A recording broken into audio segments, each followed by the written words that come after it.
मित्रांनो, जय जिजाऊ जय शिवराय. आज आपण एका अनोख्या आणि प्रेरणादायक ऐतिहासिक विषयावर चर्चा करणार आहोत, ज्यामुळे तुमच्या आयुष्यात नक्कीच सकारात्मक बदल घडू शकतात. चला तर मग सुरुवात करूया आजच्या या महत्त्वाच्या आणि शिक्षाप्रद विषयाला. मित्रांनो, स्वराज्य स्थापनेच्या गौरवशाली इतिहासात काही घटना अशा आहेत ज्या आपल्या हृदयात अभिमानाचा ठसा उमटवतात.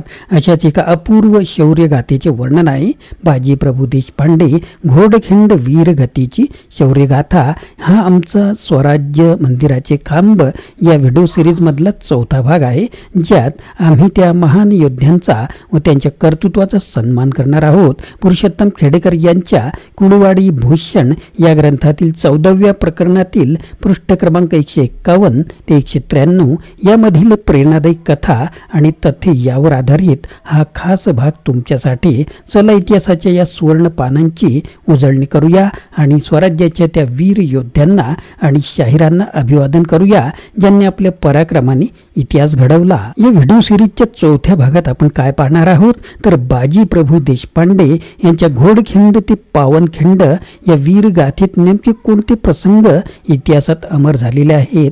शाहीर अज्ञानदास यांनी अफजल खान भेट आणि वधाच्या प्रसंगाचे वर्णन कशा प्रकारे आपल्या गाण्यांमध्ये केलेले आहे. स्वराज्य स्थापनेत गागा भट्ट यांचे योगदान कोणत्या प्रकारे महत्त्वाचे ठरते. त्यानंतर लाय पाटील यांनी जंजिऱ्याच्या मोहिमेत कोणत्या पराक्रमांचे प्रदर्शन केले. हिरकणी बुरुजाची कथा काय सांगते आणि ती आजही कशासाठी प्रेरणादायी आहे. फिरंगोजी नरसाळा यांनी स्वराज्यासाठी दिलेले हे योगदान कोणत्या घटनांमधून समोर येते. पुरुषोत्तम खेडेकर यांच्या कुळवाडी भूषण या ग्रंथातील 14व्या प्रकरणातून या योद्ध्यांच्या कथा कशा प्रकारे समोर येतात.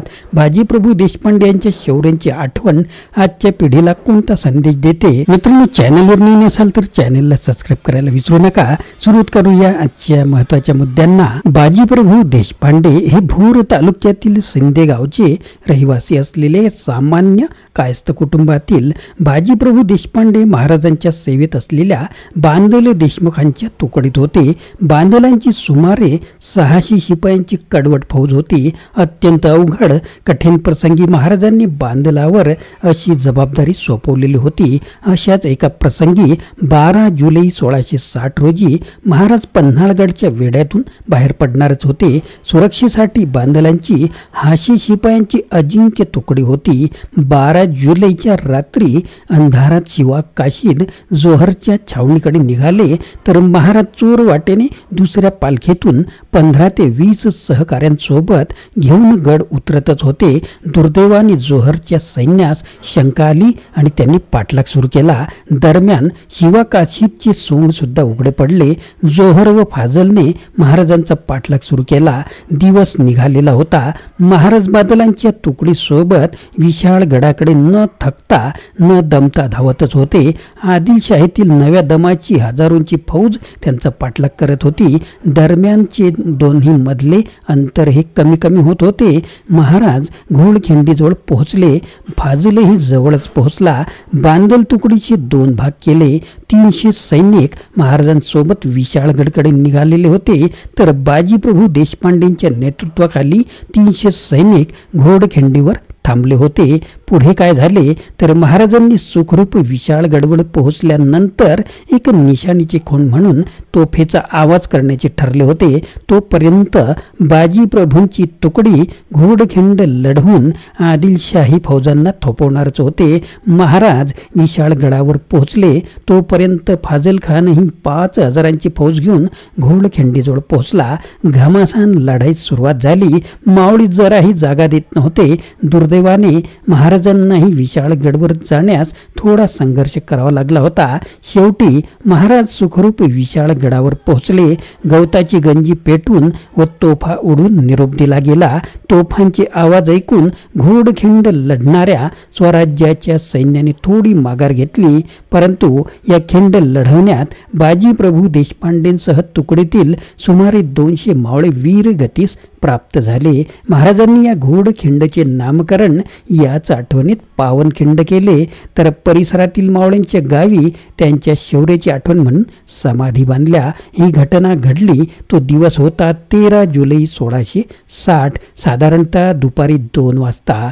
शिवप्रेमी मंडळी दरवर्षी या म्हणजेच 13 जुलैला या वीरांना अभिवादन करण्यासाठी जमत असतात.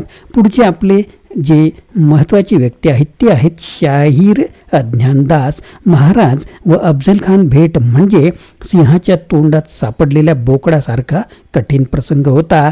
ती काही आजकालचे एकमेकांचे विरोधक शरद पवार व नरेंद्र मोदी किंवा डोनाल्ड ट्रम्प व किम जोन्स यांच्यासारखी अक्रॉस दी टेबल भेट नव्हती. म्हणून जिजाऊंनी प्रत्येक घटनेसह क्षणाक्षणाचे नियोजन केलेले होते. एखादी प्रसंगी शिवबा कामी आले तरी हरकत नाही, पण अफझल खान ठार मारलाच पाहिजे हा जिजाऊंचा सक्त आदेश होता. एवढ्यावरच त्या थांबल्या नाहीत, तर महाराजांच्या 10 अंगरक्षकांमधील संभाजी कावजींवर जिजाऊंनी अफझल खानास ठार मारल्यानंतर त्याची शिर कापून किल्ले राजगडावर जिजाऊंची खात्री पटावी म्हणून यासाठी स्वतःहून येण्याची जबाबदारी दिली होती. जिजाऊ मुलावर ही परस्पर निरूपावर विश्वास ठेवण्यास तयार नव्हत्या. 10 नोव्हेंबर 1659 रोजी दुपारी 2 वाजताच्या दरम्यान संभाजी कावजीने जखमी अफझल खान पळून जात असताना अडविला. त्याचे शिर कापले आणि इतर तमान बाळगता अफझल खानाचे शिर घेऊन घोड्यावर बसून राजगड गाठला. प्रतापगडावर मोहीम फत्ते झाल्याबद्दल मोठी गंजी पेटवलेली होती. तोफांचे बार झाले होते. राजगडावर जिजाऊ, सर्व राणीवसा, बाळ, शंभूराजे संभाजी कावजींची वाट पाहतच होते. तेवढ्यात अतिवेगाने संभाजी कावजी पोहोचल्याची खबर मिळाली. संभाजी कावजीने जिजाऊस अफझल खानाचे शिर दाखवले व लगेच महाराज सुखरूप असल्याचे सुद्धा सांगितले. जिजाऊंनी अफझल खानचे शिर मान सन्मानाने दफन करण्याच्या सूचना दिल्या.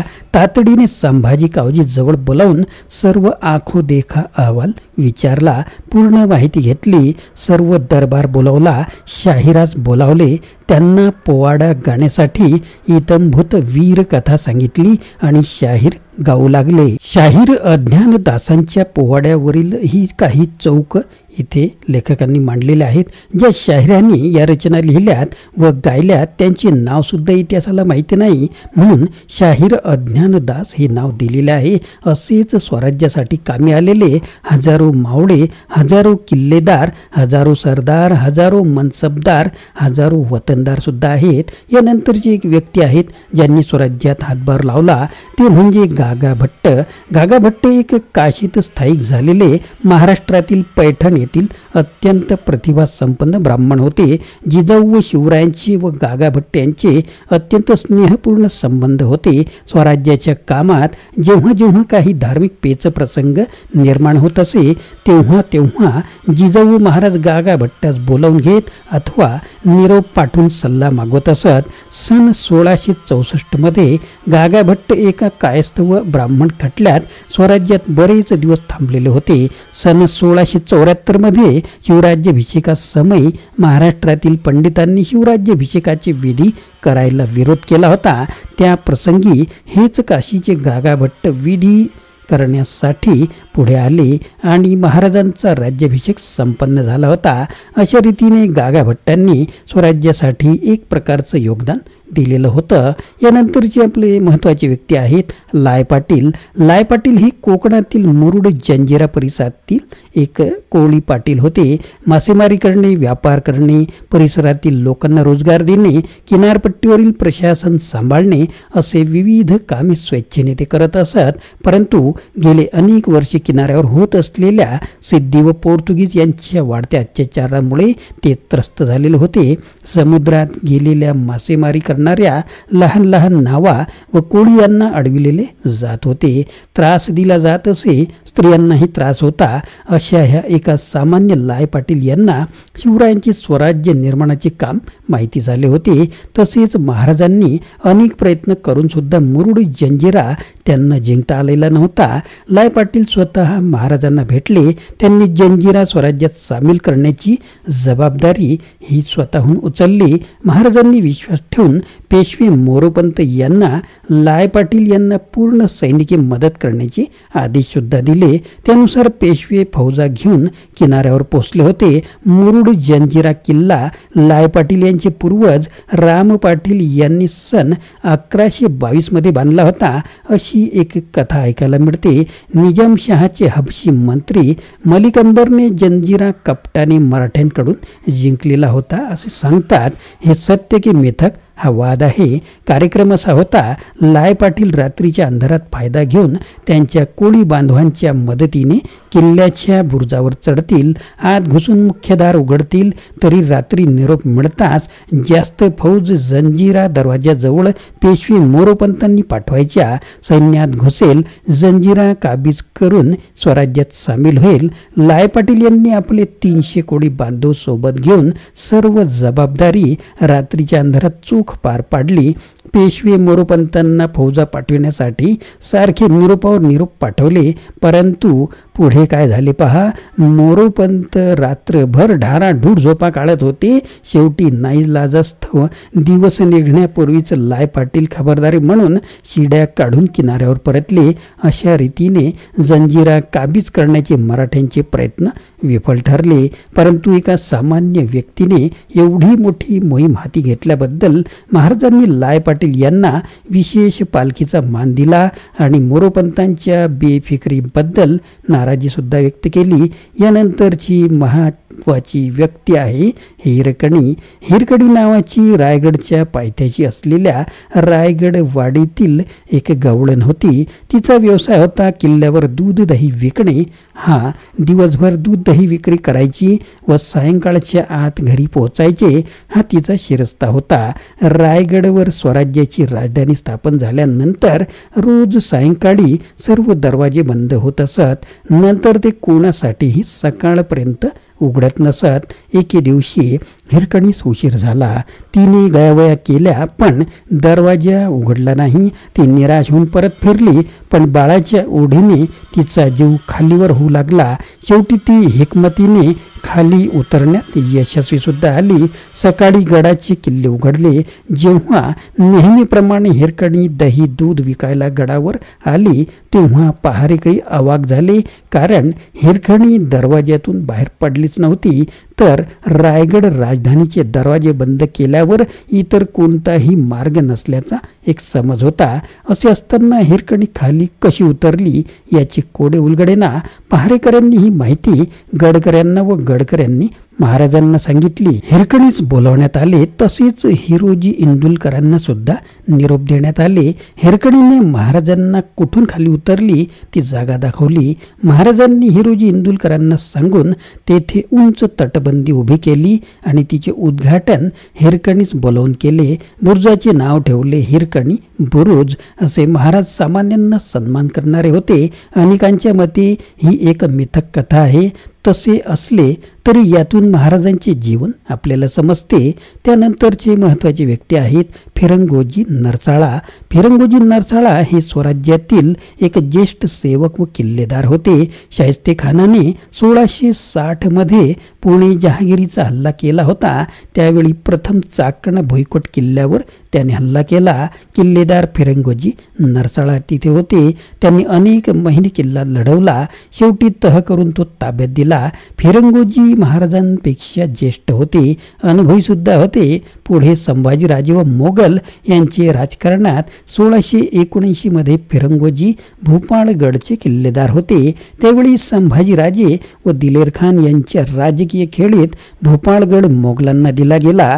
पुढे फिरंगोजींनी शंभू राजांना मोगलांकडून स्वराज्यात परतण्यास मदत सुद्धा केली होती. मित्रांनो, स्वराज्याच्या स्थापनेमध्ये या महान योद्ध्यांनी आणि शाहिरांनी दिलेले योगदान अनमोल आहे. बाजी प्रभू देशपांडे यांचा घोडखिंडचा संघर्ष आणि त्याग, शाहिरात ज्ञानदास यांच्या वीरश्रीयुक्त गाथा आणि गागाभट्ट यांचे समर्पण, लाय पाटील यांचे शौर्य, हिरकणीचा बाळासाठीचा निस्सीम प्रेम आणि फिरंगोजी नरसाळांचे धाडस हे सर्व स्वराज्याच्या इतिहासातील अमूल्य रत्न आहेत. अशा कथा केवळ इतिहासच नाही तर प्रत्येक पिढीला प्रेरणा देणाऱ्या शौर्यगाथा आहेत. आपण या वीरांना आणि त्यागाला सलाम करतो आणि या स्फूर्तिदायक प्रवासाला पुढे नेत राहू. मित्रांनो, यापूर्वीचे भाग सुद्धा पहा, या नंतरचे भाग सुद्धा जरूर पहा. मित्रांनो, आशा आहे की तुम्हाला हा व्हिडिओ आवडला असेल. कृपया लाईक करा, शेअर करा आणि तुमच्या मित्रांसोबतही हा व्हिडिओ शेअर करा. चॅनलला सबस्क्राईब करा आणि आमच्यासोबत या शिक्षणाच्या प्रवासात सामील व्हा. जय जिजाऊ, जय शिवराय, जय महाराष्ट्र. Video legal disclaimer. या व्हिडिओमध्ये व्यक्त केलेली माहिती, विचार आणि मते ही संपूर्णपणे लेखक, पुस्तक किंवा इतर संदर्भित व्यक्तींची मते आहेत आणि ती कोणत्याही प्रकारे मालक, निर्माता किंवा यूट्यूब चॅनलच्या विचारांशी संबंधित नसू शकतात. या व्हिडिओचा उद्देश केवळ शैक्षणिक आणि ऐतिहासिक माहितीपूर्ण स्वरूपाचा आहे. कोणत्याही प्रकारची चुकीची माहिती दिली असल्यास ती जबाबदारी सदर लेखकांची आहे. कोणालाही दुखवण्याचा आमचा हेतू नाही. आमचे यूट्यूब चॅनल किंवा व्हिडिओ निर्मात्यावर कोणत्याही विचारांबद्दलची कायदेशीर जबाबदारी येत नाही. पुस्तकातील विचार आणि संदर्भ यावर कोणतेही हक्क आम्ही दावा करत नाही. मित्रांनो, आपण कमेंट किंवा कोणतीही प्रक्रिया करताना याचा विचार करावा.